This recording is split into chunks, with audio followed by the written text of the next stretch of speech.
নমস্কার বন্ধুরা, প্রেরণা বাংলা মোটিভেশন চ্যানেলের আজকের পর্বে সবাইকে আমন্ত্রণ জানাই। আশা করি সকলে ভালো আছেন, সুস্থ আছেন। আপনাকে ঘাটাতে কারো সাহস হবে না যদি আপনি 3টি কথা মনে রেখে আপনার জীবন পথে চলতে পারেন। কি সেই 3টি কথা জানতে হলে সম্পূর্ণ ভিডিওটি দেখতে হবে, তাই সম্পূর্ণ ভিডিওটি দেখার অনুরোধ রইল। প্রথম যে কথাটি আপনাকে মনে রাখতে হবে সেটি হলো, আপনি আপনার মতো করে বাঁচবেন, অন্য কারো জন্যে নয়। আপনি বাঁচুন নিজের জন্যে, নিজের কথা ভেবে। অন্যের কথা ভেবে অন্যের জন্য বাঁচতে গিয়ে আপনি একদিন দেখতে পাবেন যে সবাই আপনার কাছ থেকে সরে গেছে, আর আপনি রয়ে গেছেন শূন্য, একাকী। আপনার আশেপাশে আপনি তখন কাউকে খুঁজে পাবেন না। তখন আপনার আফসোস করা ছাড়া আর অন্য কিছুই করার থাকবে না। তাই আপনি জীবনের প্রত্যেকটি দিন বাঁচুন আপনার নিজের জন্যে। আপনার যেটি করতে ভালো লাগে, যেমনভাবে থাকতে ভালো লাগে, যা আপনার ইচ্ছে, যেটা করলে আপনি সব থেকে বেশি আনন্দ পান, আপনি সেই কাজটি করুন। আপনি নিজের জন্য বাঁচুন, কিন্তু আপনার মনের মধ্যে কৃতজ্ঞতা বোধ নিয়ে আপনাকে বাঁচতে হবে। অকৃতজ্ঞ হয়ে কখনো বাঁচবেন না। শ্রীমা সারদা দেবী তার জীবন দিয়ে আমাদের শিক্ষা দিয়ে গেছেন। শ্রীমা বলতেন, আমার জন্য যে এতটুকু করে, আমি তাকে তাই দিয়ে মনে রাখতে চেষ্টা করি।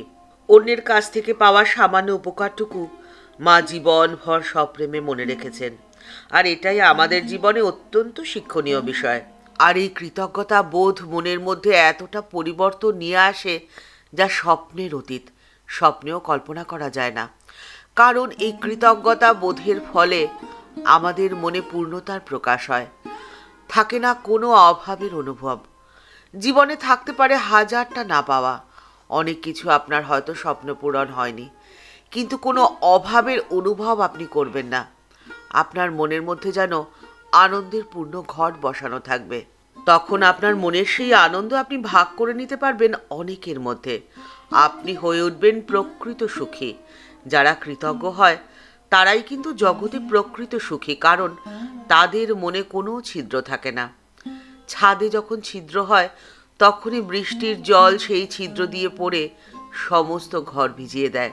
আপনার মনের মধ্যে যদি সামান্যতম ছিদ্র থাকে, অর্থাৎ কোনো অভাববোধ থাকে, তখন আপনার আশেপাশের মানুষেরা খুব সহজে আপনার সেই অভাব বা আপনার দুর্বলতা টের পেয়ে যাবে, এবং সেটাই বুমেরাং হয়ে আপনার জীবনকে তছনছ করে দিতে পারে।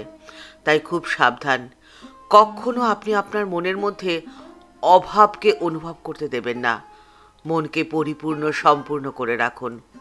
তখনই আপনি বলতে পারবেন যে থাক না আপনার অভাব, আপনি জন্মগ্রহণ করেছেন, করুন না আপনি ভুল। ভুল তো করবেনই, ভুল করতে করতে তবেই না আপনি ঠিক করতে পারবেন। আপনি একদম পরিপূর্ণ, সম্পূর্ণ। যে আপনার জন্য সামান্যতম কিছু করেছে, আপনি তার প্রতি কৃতজ্ঞ। দ্বিতীয়, আপনাকে যে কাজটি করতে হবে সেটি হলো, আপনাকে সবসময় পজিটিভ থাকতে হবে। কোনো নেগেটিভ চিন্তা ভাবনাকে আপনি কখনো প্রশ্রয় দেবেন না। ঈর্ষা, বিরক্তি, অনুশোচনা, এই সমস্ত নেগেটিভ আবেগকে আপনি কখনো আপনার মনের মধ্যে স্থান দেবেন না, কারণ এগুলোই আপনার জীবনের সমস্ত আনন্দকে নষ্ট করে দেওয়ার জন্য যথেষ্ট। দেখুন, আপনার জীবন, আপনার জীবনের সমস্যাও আপনার, এবং সেই সমস্যার সমাধানের দায়িত্বও আপনার। অন্য কেউ আপনার জীবনের সমস্যার সমাধান তো করতে পারবে না। তাই অযথা নেগেটিভ চিন্তা ভাবনাকে আপনি আপনার মনে কেন প্রশ্রয় দেবেন? কারণ সেই নেগেটিভ চিন্তা ভাবনাই আপনার জীবনের সমস্যা সমাধানের প্রধান বাধা। বর্তমান সময়ে একটি কথা খুব শোনা যায়, শব্দটি হলো মানসিক অবসাদ। আর এই মানসিক অবসাদে ভুগছেন শিশু থেকে বৃদ্ধ অনেক মানুষ, এবং প্রত্যেকের মানসিক অবসাদের পেছনে রয়েছে নানান কারণ, নানান সামাজিক পরিস্থিতি, পারিপার্শ্বিক পরিস্থিতি। মনস্তত্ত্ববিদ অ্যালেক্স উড এই নিয়ে একটি গবেষণা করেছিলেন, এবং তার গবেষণালব্ধ ফল তিনি প্রকাশ করেছেন 2008 সালে একটি পত্রিকায়। পত্রিকাটির নাম হলো জার্নাল অফ রিসার্চ অ্যান্ড পার্সোনালিটিতে।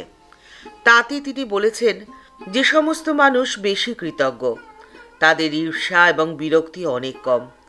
তাদের ক্ষেত্রে নেগেটিভ আবেগের প্রভাব একেবারে ন্যূনতম। গবেষণা থেকে এটাও জানা যায় যে কৃতজ্ঞ মানুষেরা যখন জীবনে নানান ধরনের চ্যালেঞ্জের সম্মুখীন হয়, তখন তার মোকাবিলাও তারা অনেক ভালোভাবে করতে পারে। জীবনে তো চ্যালেঞ্জ আসবেই, জীবনে আসবে দুঃসময়। সেই দুঃসময়কে কাটিয়ে ওঠার জন্য প্রয়োজন আপনার মনের সেই পজিটিভ শক্তি। কিন্তু তখন যদি আপনি আপনার মনের মধ্যে নেগেটিভ চিন্তা ভাবনাকে প্রশ্রয় দেন, আপনি হয়ে যাবেন উপহাসের পাত্র। আপনাকে নিয়ে আপনার পেছনে সকলে হাসাহাসি করবে। আপনি কেন তাদের সেই সুযোগ দেবেন? তাই কখনো তাদের সেই সুযোগ দেবেন না, তাহলে তারা আপনাকে আর ঘাটাতে সাহস পাবে না।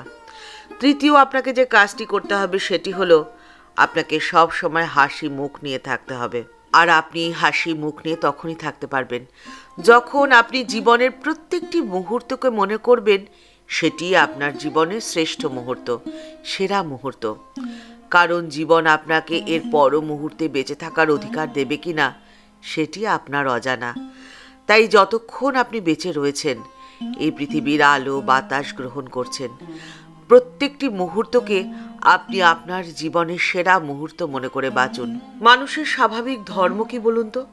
যখন জীবনে ভালো কিছু হয় তখন সাধারণত মনে করা হয় যে সেটা তার শুভ কর্মের ফল। কিন্তু যখন খারাপ হয়, জীবনে খারাপ সময় আসে কোনো চ্যালেঞ্জ, তখন দোষারোপ করা হয় পারিপার্শ্বিক পরিস্থিতি, পরিবেশ অথবা অন্য কোনো মানুষের ওপর। এটি করা একদমই যাবে না। ঠাকুর শ্রী রামকৃষ্ণ পরমহংসদেব বলে গেছেন, তোমাদের চৈতন্য হোক। এই চৈতন্য আপনি আপনার জীবনে কিভাবে নিয়ে আসবেন সে কথাও বলে গেছেন ঠাকুর। ঠাকুর বলছেন, কুলকুণ্ডলিনী শক্তি না জাগলে চৈতন্য আসে না। আর এই কুলকুণ্ডলিনী শক্তিকে জাগিয়ে তোলার জন্যে কোনো পুঁথি পড়া বিদ্যের প্রয়োজন হয় না। প্রয়োজন হয় আবেগের, প্রয়োজন হয় একাগ্রতার, প্রয়োজন হয় সমর্পণের। আর এই তিনের মিলিত নামই হলো ব্যাকুলতা। ঠাকুর বলছেন, শুধু পুঁথি পড়লে চৈতন্য হয় না, তাকে ডাকতে হয়। ব্যাকুল হলে তবে কুলকুণ্ডলিনী জাগেন গা। শুনে বই পড়ে জ্ঞানের কথা জেনে কি লাভ? ব্যাকুল না হলে কোনো কিছুই হয় না। ব্যাকুলতাই তো সেই শক্তি যার সাহায্যে আপনার কুলকুণ্ডলিনী শক্তি জাগ্রত হয়ে আপনার হৃদয় পদ্ম প্রস্ফুটিত হবে, আপনার চৈতন্য জেগে উঠবে। আর ঠিক তখনই আপনি যখন আপনার জীবনে মারাত্মক কোনো প্রতিকূলতার শিকার হবেন, তখন সেই প্রতিকূলতাকে আপনি চ্যালেঞ্জ হিসেবে অ্যাকসেপ্ট করবেন। আপনার মনের মধ্যে তখন কি ভাবনা আসবে বলুন তো? প্রতিকূল পরিস্থিতি এসেছিল বলেই আপনি শেখার সুযোগ পেয়েছেন, আপনি মানসিকভাবে শক্তিশালী হতে পেরেছেন।